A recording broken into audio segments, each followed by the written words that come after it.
We got a guy in Jaron Ennis right now who's killing everybody. Floyd is praising him, Roy Jones, everybody really. Like, would a part of you, and not looking past Terrence, but would a part of you be like, yo, this kid is good, I gotta fight this kid? Yeah, nah, he's nice as hell, but I'm at the point in my career, the money's right, I'll fight anybody, so I ain't. Errol Spence has already generated plenty of conversation about a potential showdown with Jaron "Boots" Ennis after he gets past his upcoming fight with Tim Tszyu. However, before any future plans can become reality, he has a dangerous opponent standing directly in front of him. Trainer Ronnie Shields has stressed that the entire team's focus remains locked on July 25th, with absolutely nothing else taking priority until that task is successfully completed. Sunday, here in Australia, and let's say he knocks Tszyu out. That might be it. He might say, you know what, I'm satisfied now. This is the way I wanted to go out. I'm done. This is it. That won't surprise me at all. It may surprise a lot of people, but it don't surprise me at all. He's not chasing belts. It's not about a belt. From what I understand with him and with our talks, look, after the first fight, win, lose, or draw, this might be it. That I might have satisfied my hunger. Then I'm done. I may go on a second fight.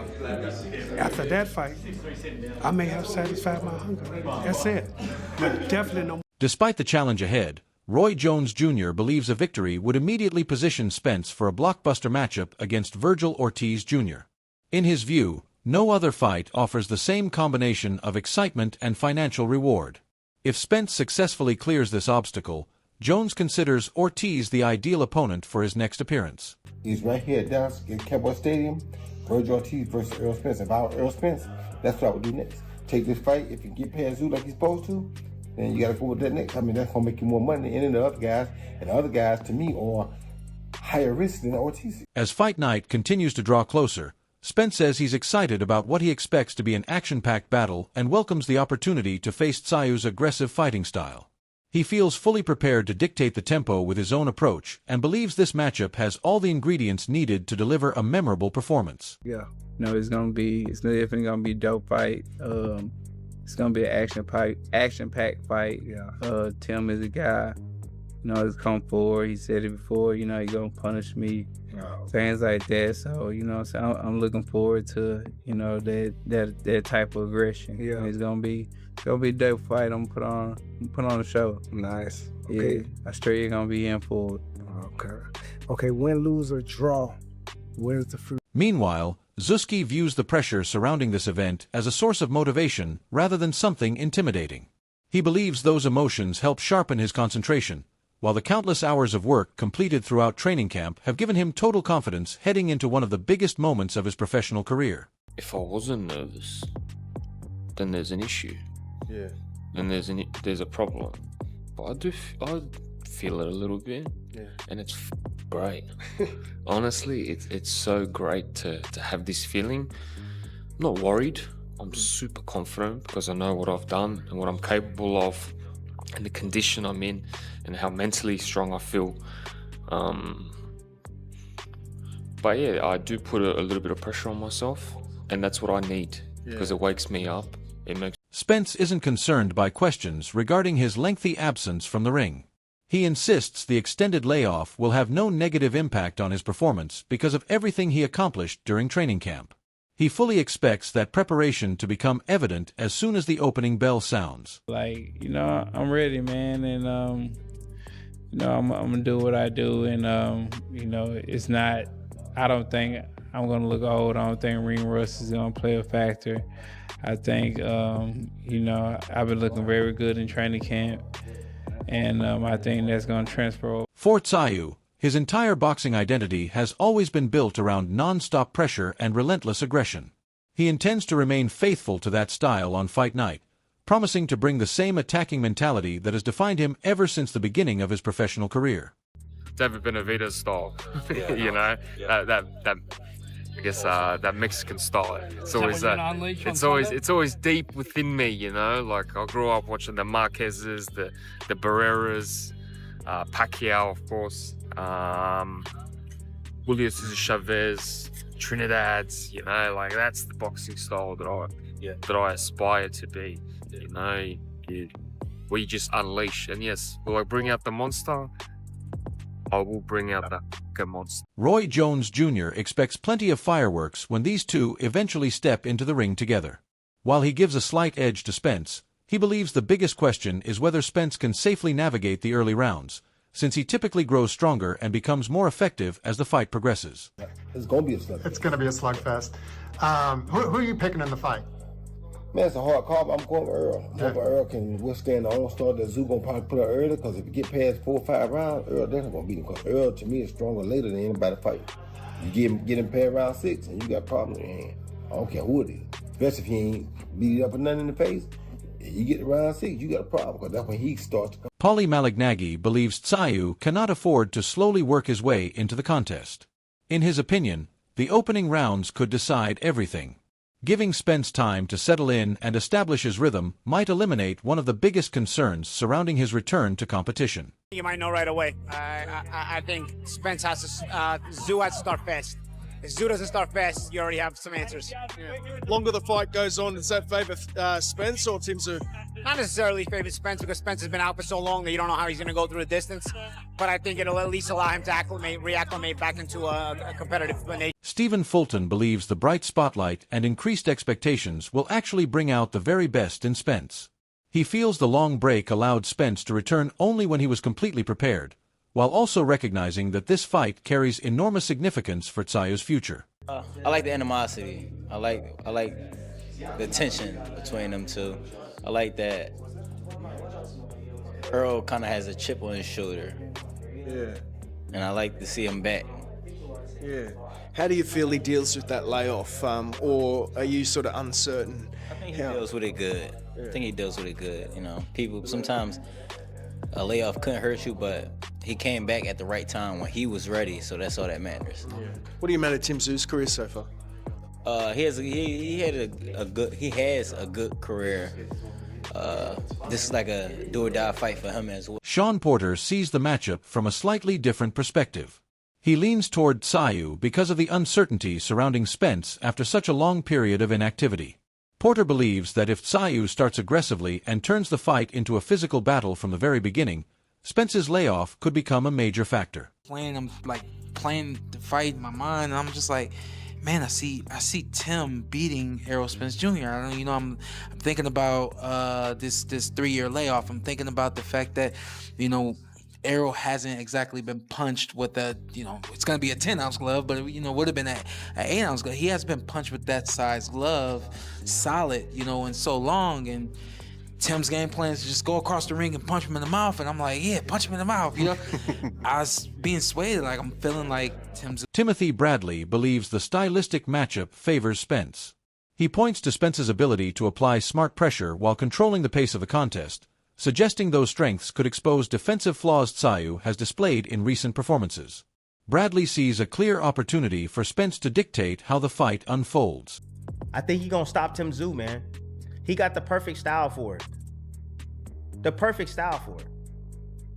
See, anybody that can punch one, and that can punch with Tim, and that can knock off his rhythm, knock off his flow. See, Tim don't have the best defense, okay? And what Fedora realized was, because it would definitely would have been my game plan. Jab, he gonna get close, he gonna bang him downstairs to the body, take them legs away, and he's gonna put those numbers on this guy.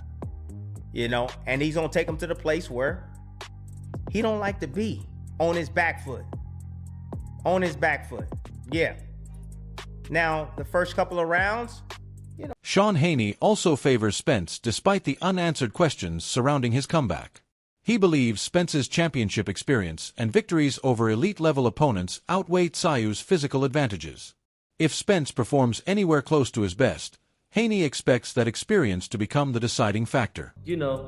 We haven't really seen Spence since what happened with Terrence Crawford, but, I think Spence is still a great fighter, he's an inspiration to me. He started at 15 years old, and Went to the Olympics, went pro, almost became undisputed. So I think Tim Tszyu, though, he's a great, tough opponent, hits hard, fought some of the best fighters in the division. But if I had to put my money on somebody, I would go there. Not everyone believes either fighter holds a clear edge. Timothy Bradley feels both men enter the ring carrying legitimate question marks. Tsyu's defensive habits could be exploited by a technically gifted opponent, while Spence's inactivity and move to a heavier weight class create their own concerns. Those factors make this matchup incredibly difficult to predict. He has a chin. I really don't. He's a guy that's kind of took punches over the course of his career. Sure. His defense is not that great. He keeps his head on that line all the time. He gets hit with a big shot, he goes down. Martinsaliev knocked him out, bro. Stopped him. But Martinsalliev's good. And then I think about PTSD. We got Josh Kelly coming up. Josh Kelly's biggest win against Martinsaliev. Exactly. And nobody wanted to fight him. Martinsaliev dropped him. Martinsalliev's a tough guy. Nobody wanted to fight him. What concerns me, I hear you on Zero, I do. What concerns me is Spence. He's saying he doesn't know if he wants to fight after this fight. He hasn't fought in 3 years. He's going up 2 weight classes. I feel like both guys are at the crossroads. Yeah, and that's the reason why it's 50-50. You know what I mean? I think that Tim Tszyu can be very well at the end of his career. If he can't beat a guy that's been off for 3 years like y'all talking about, then what? It's a wrap. Then he's a wrap, exactly. Kell Brook isn't convinced Tsyu's recent resume is strong enough to make him the favorite. He believes Spence's achievements against world-class competition still deserve tremendous respect despite his lengthy absence from the ring. For Brook, those accomplishments are more than enough to keep Spence as his pick. Not enough, I think.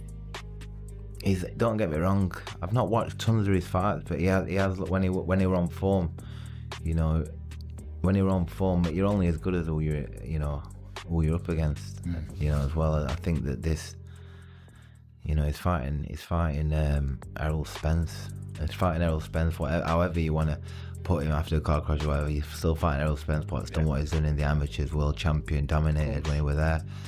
And you've got to look and say Errol Spence is going to dominate this fight. Imagine you're on the midnight betting app and you've got to pick a winner. Which way are you going? I'm going with Errol Spence to stop. George Rose considers this the toughest challenge of Tsyu's entire career because he's facing an established elite fighter in Errol Spence. He believes moving up to the 160-pound division could maximize Tsyu's strengths, provided he follows the right game plan. That belief leaves Rose feeling optimistic about Tsyu's chances. Even Tim, and I always have. I know this is the toughest fight, the toughest opponent that he's ever faced. Errol Spence Jr. is a future Hall of Famer. He's an absolute beast. But Tim Tszyu, I think this is going to suit him. Fighting at 160, I think it's actually going to suit him a lot more than it'll suit Errol. So don't get me wrong, he's going to have to work for it. He is going to have to work for it and really fight a very smart fight to get the win. But I believe that Timmy is going to beat Errol Spence. Max Kellerman believes Spence still possesses one of the strongest resumes of his generation. While acknowledging the defeat to Terence Crawford, he points out that Spence has consistently demonstrated the skill, adaptability, and technical ability required to compete at boxing's highest level. In Kellerman's opinion, that proven record remains a major advantage heading into this fight. Compete in any era, high volume puncher. He could box when he wanted to, outbox Mikey Garcia behind the jab. He could slug when he wanted to, had one of the all-time great. Watch Spence and Porter. Sean Porter, an excellent and hard to beat, awkward, smart fighter. And they had an all-time welterweight classic. They did. That was the difference was Spence dropped Porter and won the decision. Errol Spence was an excellent fighter. It's not that Terence Crawford exposed him. Right. It's that Terence Crawford said, whatever you got, and Spence was not the same after the car crash, I get it. But I'm on a different level and comprehensively beat him in every single way. That is a confident. Barry Michael questions whether Tszyu can make the defensive adjustments necessary against a boxer with Spence's level of ability.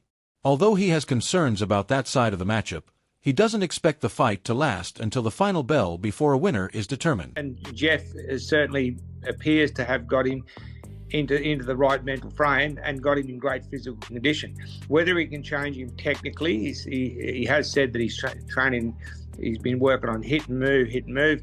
is yet to be seen because, Timmy has shown that he's hittable and can be hurt, and especially the Backroom Myrtle-Azaev fight, which when you got a fight like the Backroom Myrtle-Azaev thing, they can quite often be career-ending fights. So it's going to be really interesting. But I fancy Timmy Tszyu to win by knockout, to be honest.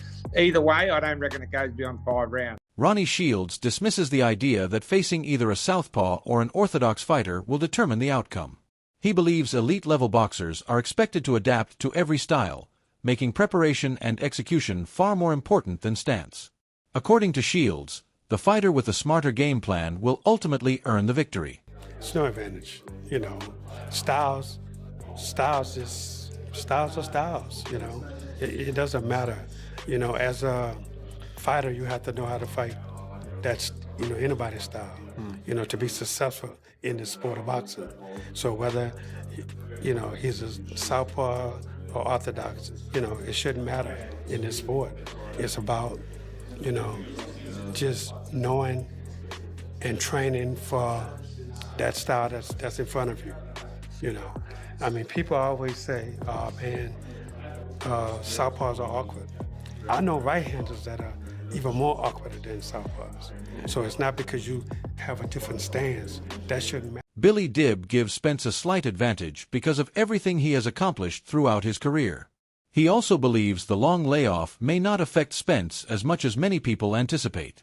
At the same time, he recognizes Tszyu's toughness and determination, making this one of the most compelling matchups in recent years.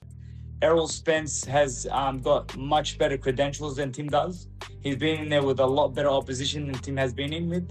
And so, the runs are on the board for him. The only thing that people have to say is that, oh, look, he's been out of the ring for some time now, but that could also work in his favor because he could be fresh, and obviously Tim's been in a few wars. So there's a lot of wear and tear on Tim at the moment, but let's just see what he can do. Look, obviously, I want the Australian to win because I'm always... Looking beyond this contest, Sean Porter believes it still may not completely answer the biggest questions surrounding Spence's current level. In his view, the true measure of Spence's comeback will come when he once again faces the very best fighters in the division. A bit of a smoke and a mirror effect for Errol Spence, where he goes out against a fighter who's in some ways just as injured as he is in some ways. And when I say injured, I don't mean just physically, but I mean just top to bottom with everything that Tim has gone through in his career, where it could be the smoke and mirror effect where Errol looks good, the train is rolling, and then, but you got to come back to the States and ain't nothing but now at the top. And you don't want no soft touches. Ain't nothing at the top. Barry Michael believes Tsyu's recent activity gives him a meaningful advantage heading into the fight. He expects Tszyu to come forward aggressively while remaining disciplined instead of becoming reckless.